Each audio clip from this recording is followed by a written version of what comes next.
in 10 years, if Alan offered me $50 million and said, you're good, like you don't have to do anything, you don't have to podcast anymore, like I'm going to take over everything. I'm going to write you a check for $50 million right now. Would I do it? And I was like, no way. I would regret that so much. I'm never going to quit Emilia. I'm never going to quit NLU. I'm never going to quit the Wii. I'm never going to quit these certain things. But in order to sustain that, I'm going to have to quit pretty much everything else. And that's a choice we all have. Next Level Nation, welcome back to another episode of Next Level University, where we help you level up your life, your love, your health, and your wealth. We hope you enjoyed yesterday's episode number 1691. It was Freestyle Friday. Today, for episode number 1692, how not to quit, or how to not quit, how to never quit, however you want to phrase it. I was on a wonderful podcast the other day, and I haven't been going on a ton of podcasts. Now I'm back on a bunch of podcasts, and it's always fun because you get asked questions that you haven't asked yourself in a long period of time. Maybe you've never been asked before, and you have to sit with those questions and hopefully provide somewhat of a valuable answer. The podcast I was on the other day, one of the questions was, how did you not quit in the beginning of this journey? How was it that as much of a challenge as it was, and the struggles and the mental health and the anxiety attacks and the brokenness and all that stuff, how did you not quit? How did you keep going?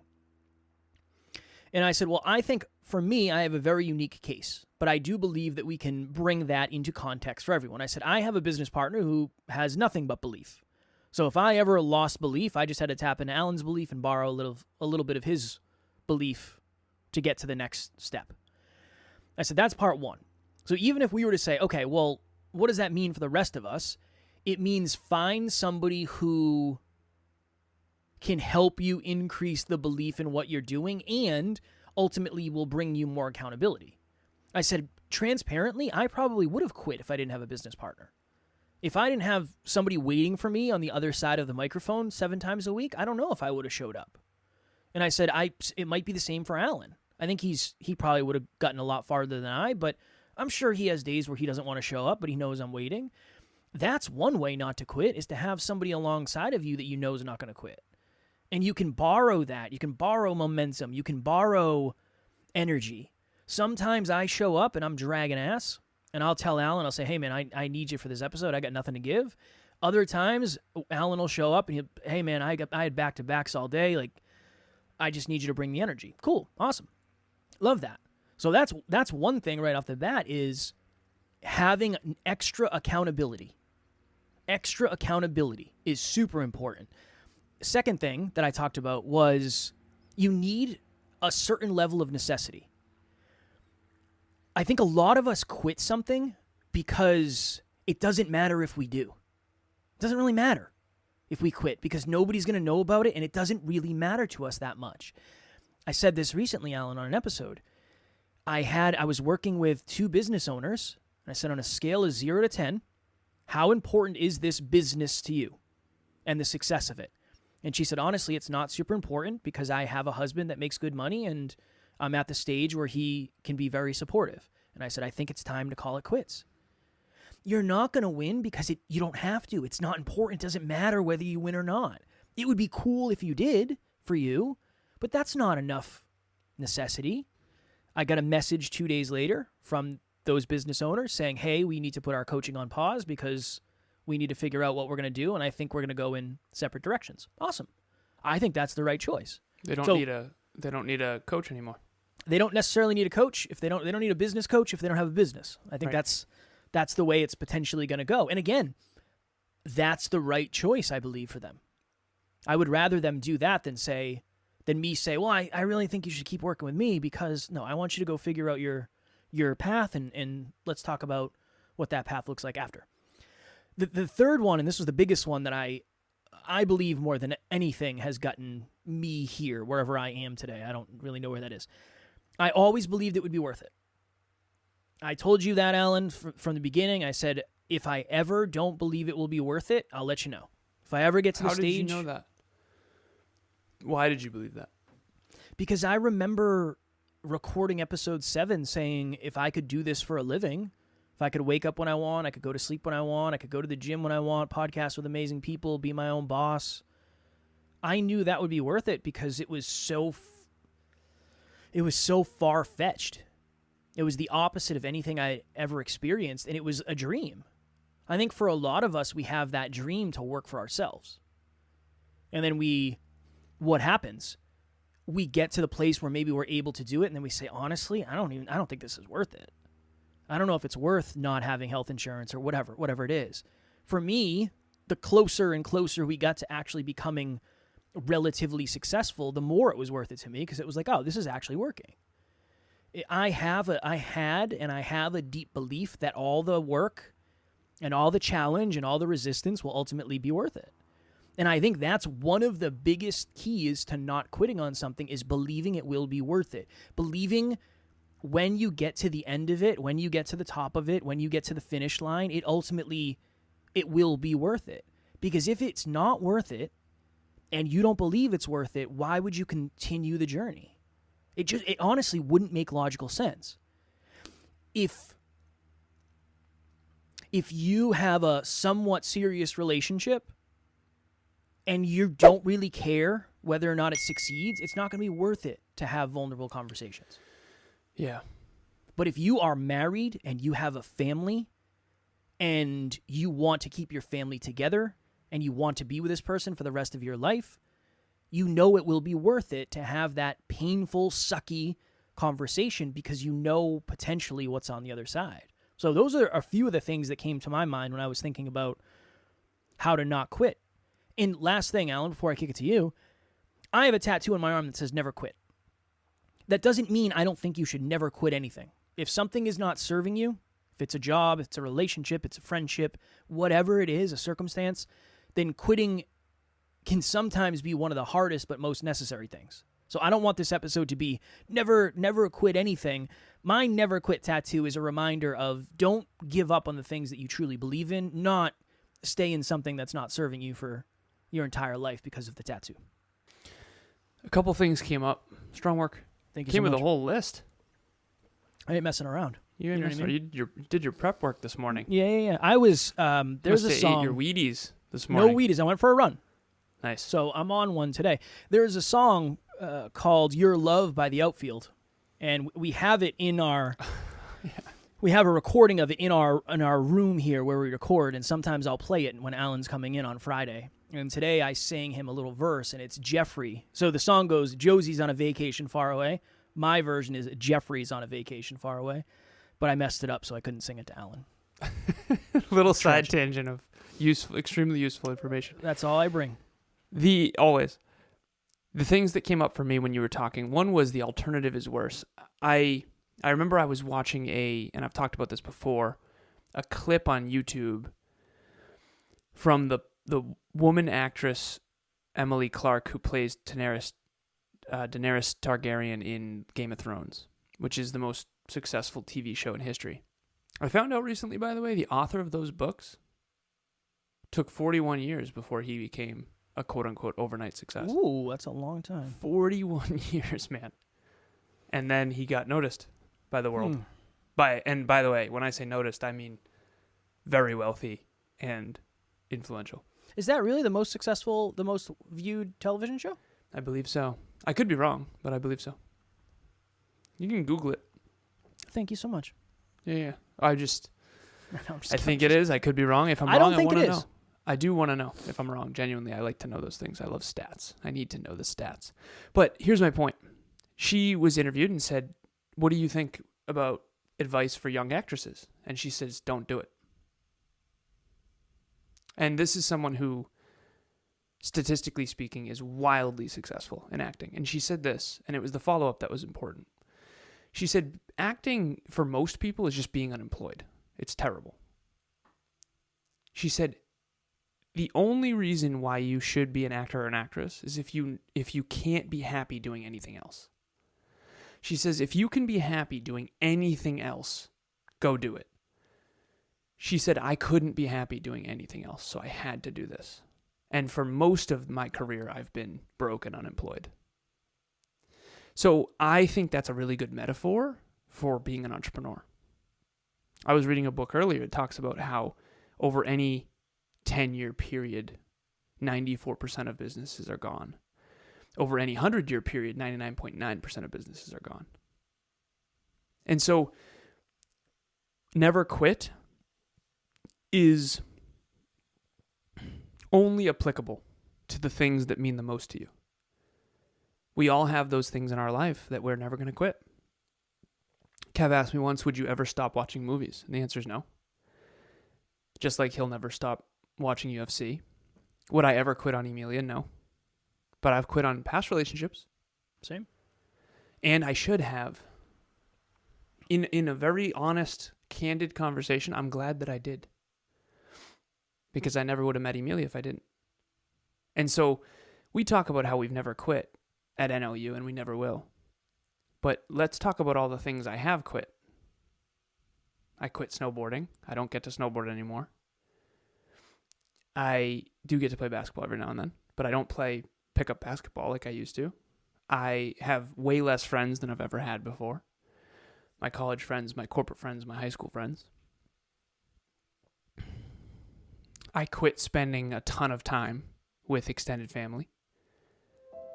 Hello, NLU listener. Thank you, as always, for listening to Next Level University. Real quick, I just want to jump in and let you know about the Next Level Dreamliner. This is a journal that I use every single day. Achieve your dreams 90 days at a time. It breaks down your dreams into goals, milestones, and daily habits. We hope you enjoy it. The link will be in the show notes. So there's a lot of things that we've quit in order to not quit this. And I think that's the hard truth that I want to really make land here. And it's, if you really do never want to quit that thing, whatever it is, there's a couple things in my life I'm never going to quit. One is physical fitness. I was so deeply unfulfilled when I was not fit. I hated it every day. It ate me alive. Maybe that's not true for you. It might not be true for you. Totally fine. It's true for me. Always has been, always will be. I'm never going to quit Emilia. I'm never going to quit NLU. I'm never going to quit the Wii. I'm never going to quit these certain things. But in order to sustain that, I'm going to have to quit pretty much everything else.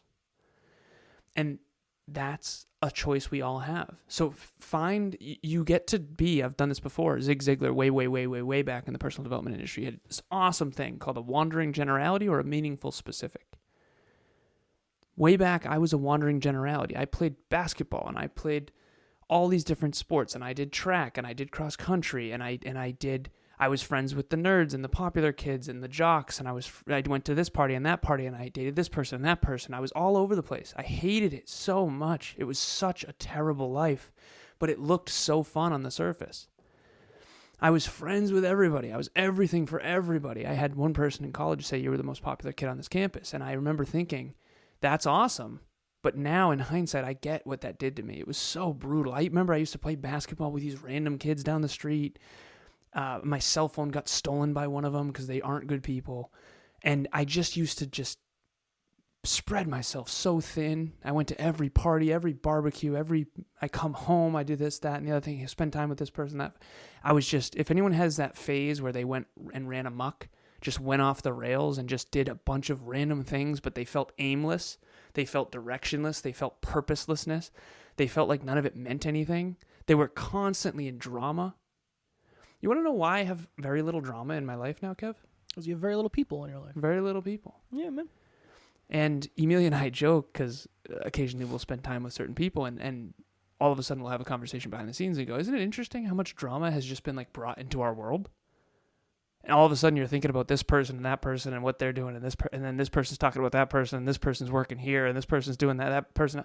And it's just like, whoa, I have really made such a peaceful solitude existence, which is ironic because obviously we touch people's lives all over the world now. So I'm having a bigger impact than I've ever had, but I also have more peace and solitude every single day. So the things to never quit are the things that mean the most to you. Honestly, if they don't mean a lot to you, quit them now. Quit them. Persons, places, things, and ideas. If they don't mean that much to you, just quit. Trust me, your future self will thank you. And at the end of the day, here's what it really comes down to. Are you going to regret it if you quit it? There are certain friends, certain relationships I've had in the past where I would regret it if I didn't have quit. And so here's the question. Should I quit this person, place, thing, or idea? And the question is, in 5 years, am I going to regret not quitting it? Or am I going to regret quitting it? Imagine you and I, dude, you remember that podcast we had? What was it again? Was it hyper-conscious? Right? I had a moment the other night where I was thinking, because you and I had it wasn't a serious conversation, but we were talking about the journey and how it's all started and how it's been and all that. And I had a moment where I was like, in 10 years, if Alan offered me $50 million and said, you're good, like you don't have to do anything, you don't have to podcast anymore, like I'm going to take over everything.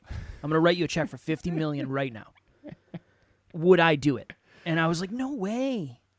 Nice. I would regret that so much. Yeah. What am I going to do? Just wake up. What a weird spot to be in, huh? What am I going to do the next day? Yeah. Trust me. And it's not because I wouldn't love the money. I love money, so it's not that. But it's because I would regret not doing this. As much as some days it's hard and it's challenging and it's overwhelming, and I can't imagine doing anything else. It's better than the alternative. 100%. I think it's very empowering to think about life like that. Life is going to suck no matter what. How do you minimize the suck? I don't want to say just suck. Smarter. I don't want to say suck because I think you have a very, very honest, maybe overly masochistic view of life. If I'm being honest. All right, fair. I do think no matter what, life's going to be challenging. There you go. 1,000%. Okay. I can't imagine a life that doesn't have that, because people that you love are going to not respond in certain ways that you want. Unfortunately, people are going to pass away. We don't know what's going to happen with the economy. Your car is going to break down. Pets are going to pass away. Like, that stuff is going to happen to all of us. Mm-hmm. So I agree that life is going to be challenging no matter what. I agree, 1,000%. This wouldn't be an episode about how to not quit if Kevin didn't give an example of one of the many jobs he's had that he quit. I don't think I've ever mentioned this one before. Had a lot of jobs. Wait, really? Yeah. I don't think I. Do I know about this? I don't know. I forgot about this for a while. I had a job when I was in high school. This was actually my first ever real job. Wait, let me guess. You were one of those Thunder Down Under dancers. Male stripper. That was 22. Okay. Yeah, I was in 22. One of my grandmother. We're kidding, by the way. Yes, we're kidding. My mom suggested that I should be a male escort at one point in my life. 100%. I'm not. That's dead serious. I'm not kidding about that. She said, my mom thought I should be one of the Thunder Down Under guys. Did she? I remember my mom was like, you don't have to do anything. You could just go out to dinner with them. And I was like, yeah, no, I'm going to pass. That's not going to be for me. My other grandmother, my grandmother from my dad's side, said I should have been a horse jockey. She's like, you're little, you should be a horse jockey. It's like, all right, I feel like it's a little late in life for me to kind of take that on. I've never ridden a horse, but thank you so much for your input. I'm going to win the Triple Crown with the Seabiscuit. Right? So this was my first ever real job. You're a meatball, man. You're too I wasn't heavy. I wasn't back then, though. Oh, okay, gotcha. I was very, I was thinner than I am today. Bodybuilding horse jockey. Yes. First ever job. I'm friends with this kid in high school. So we were probably, I don't know, 17, 18, probably 18 probably like 17 at this point. And he had been working at this butcher shop for like 2 years. I don't know how he got a job there at 15, but he'd been working there for a couple of years. And I was like, yeah, I need a job. I'm looking for a job. You know any places? He's like, yeah, man, I can get you in at the butcher place. You can come work at the butcher shop with me. And I was like, what's that going to be like? And he's like, I don't know. It's kind of like a restaurant. We make stuff. Yeah, sure, I'll give that a shot. I worked there for 1 day. And the entire day, all I did was clean dishes. So shout out to anybody who's a dishwasher or in that service. And I got to the end, and I was like, yeah, no, I'm not. This is it. I'm not going to come back. So I just no-showed the next day, and the owner called me. He was very angry with me. So my uncle went to pick up my check for me because I was scared. You funny man. I did dishwashing as at a golf course. It is brutal. Shout out to the dishwashers. Whoever's been a dishwasher, it is. You know first of all, the water is scorching hot. Yeah. It's not great. Well, and they were like, clean it faster but better. I don't know if those two are kind of opposites. So do you want me to do it faster or do you want me to do it better? Yeah. And then I have to realized, pick one. yeah, it's going to be, what do you want? What would you rather me do? And it's just like piles and piles and piles. So yeah, I quit that job, and I was very happy I did. And my friend at the time was mad at me. He's like, dude, you kind of made me look bad. And I was like, yeah, no, I know. I'm sorry, man. I'm immature. I have no courage. I can't do this job. Man, I can't. I won't do it. The Never Quit Kid. I always joke. He said Never Quit Kid as his Instagram handle, which I noticed early on. I remember thinking, like, that's the dude. And I always joke. I say the sometimes quits kid. I've quit every job I've ever had. The often always almost always quits kid. Yeah, I'll quit. I'll quit jobs like it's my job for sure. Yeah, like it's your job. Yeah. For everyone out there, you get this one life, and I never finished this, but there's a wandering generality and there's a meaningful specific. I used to be a wandering generality, and I was deeply unfulfilled. And yes, I was more popular, for lack of better phrasing. Now I'm a meaningful specific. I don't do a ton of different things, but I walk around with the centeredness of someone who has a life of meaning. And instead of having 500 friends, I have a close, very, very, very, very, very, very deep, close 5 friends. And I do think that as you get older, assuming you get wiser, that's what happens. You get quality over quantity. And then the irony is that you end up touching the lives of more people. It's this weird inverse thing where the more you and I have quality in our life, the more we can actually pour into the lives of more multitudes of people. We've been heard in over 170 countries. Isn't that wild? Yeah, 170 countries, man. It's unbelievable. But the only reason we've been able to do that is because we've quit all the things around that. Not all of them, but most of them. I coach, I speak, I write. 1-to-1, 1-to-many, 1-to-scale. I don't do a ton else. And that's okay.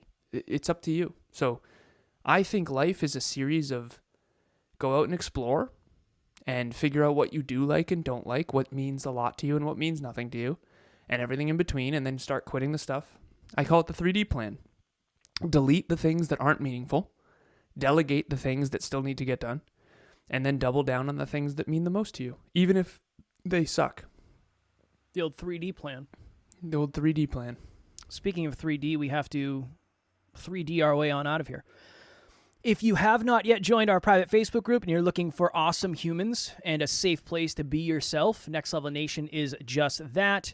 And if you are interested in group coaching, so we have a group running right now, but we're going to have another group starting in the first or second week of July, I believe. Website is ready. So if you want to lock your spot now and you want to make sure that your summer is super productive and the most next level it can be, we'll have the link in the show notes for that. With promo code NLU listener, it ends up being $96.60 per month, and each month you get 4 calls, 2 with Alan and myself, and then 2 with the wonderful Amy. So link will be in the show notes. I don't know what we're doing for tomorrow's episode because we are just figuring it out as we go. And that's it. No excuses. As always, we love you. We appreciate you. Grateful for each and every one of you. And at NLU, we don't have fans. We have family. We will talk to you all tomorrow. Keep it meaningful. Next Level Nation.